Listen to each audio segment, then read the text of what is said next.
everyone, I'm here, just getting my walk on. That's it, that's right, I'm walking away. I'm not walking out, no, but I'm ready to go though. Got my sweats on, got my gear, I'm going. Like I said, I'm not walking away, I'm stepping away. Step away from the situation, please. That's exactly what I'm doing. Sometimes you have to step away from the situation. Specifically if it's a person.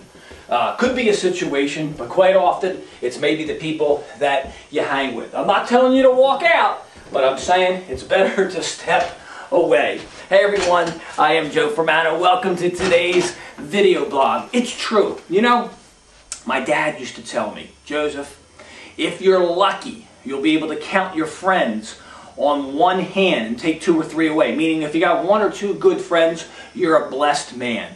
And really, what is a true friend?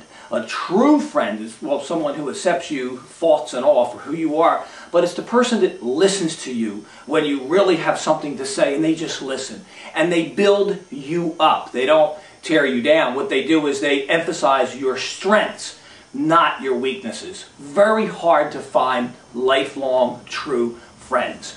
Well, it's interesting.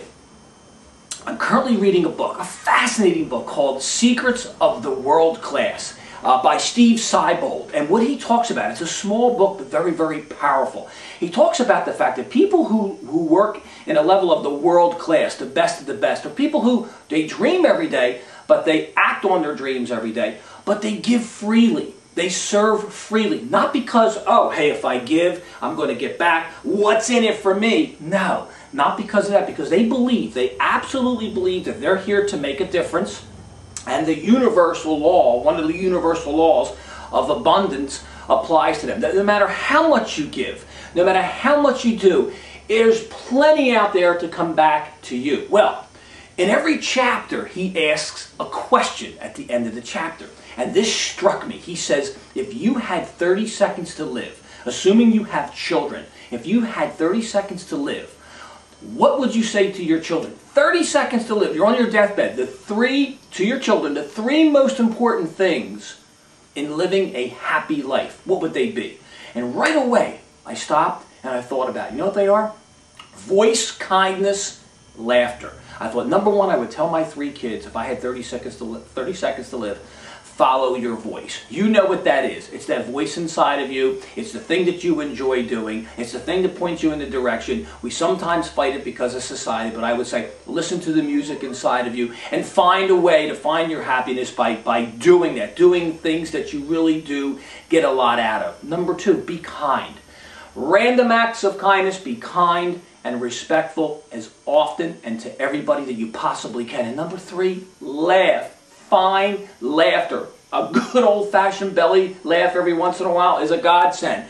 But find laughter and humor in your life. But let's focus on number 2.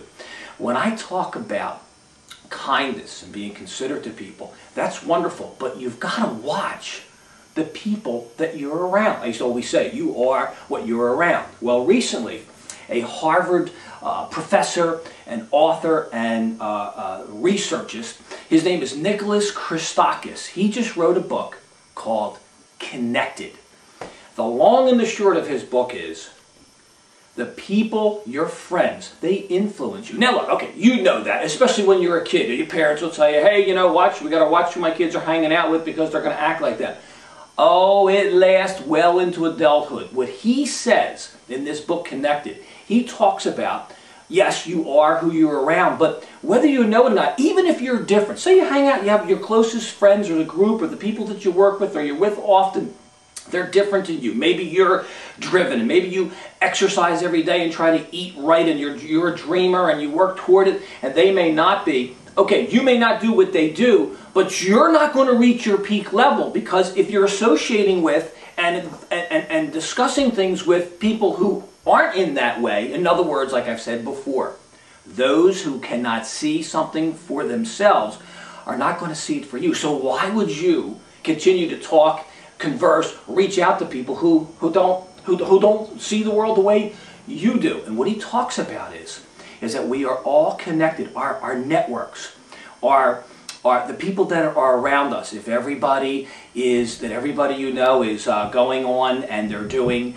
a social network on the computer, you're probably going to do that. If everybody is trying a new diet, you may start to do that. That's one end of it. The most important end of his study, though, is the fact that you got to be careful. There are people out there who you feel that are your friends, but it's like they've got this umbilical cord stuck to you and they just suck the life out of you and you don't even know it, because you may go to them, you may be thinking good intentions for them to help you, and they may mean well, but they're not on the same plane as you are, and that's fine, that's great. You give them a silent blessing and you wish them well, but you got to get out of the situation. You got to walk away from people like that, because it can affect you. It can affect you physically and mentally. Listen, we're all in situations that we know, hey Joe, it's not black and white, it's all gray. I understand that. Most of life is. You can't just get out of the situation. Somebody that you're working with, relationships that you're in, but your expectations. It is better. It is better to be alone and to be on your path, to cut your own path, than it is to look to others that are not going to help you. And you know exactly what I mean. So, when I'm telling you that, hey, it's better just to keep on walking, to walk on by, hey, you can exercise too. That's what you want to do. You see me walking down the street, keeping my head up, folks? I'm just walking on by. That's it. Sing it, Dion. That's right. Think about that. 30 seconds to live. What are the 3 things that you would think about to lead a happy life? Maybe you ought to study that. It'll help you with yourself. I'm walking away, baby. Just walking away. Getting out of those toxic situations. Just walking on by. Hey, make it a great day. I'm Joe Fermano. It's the only one you've got. Walk on by. Stop it. Walk on by.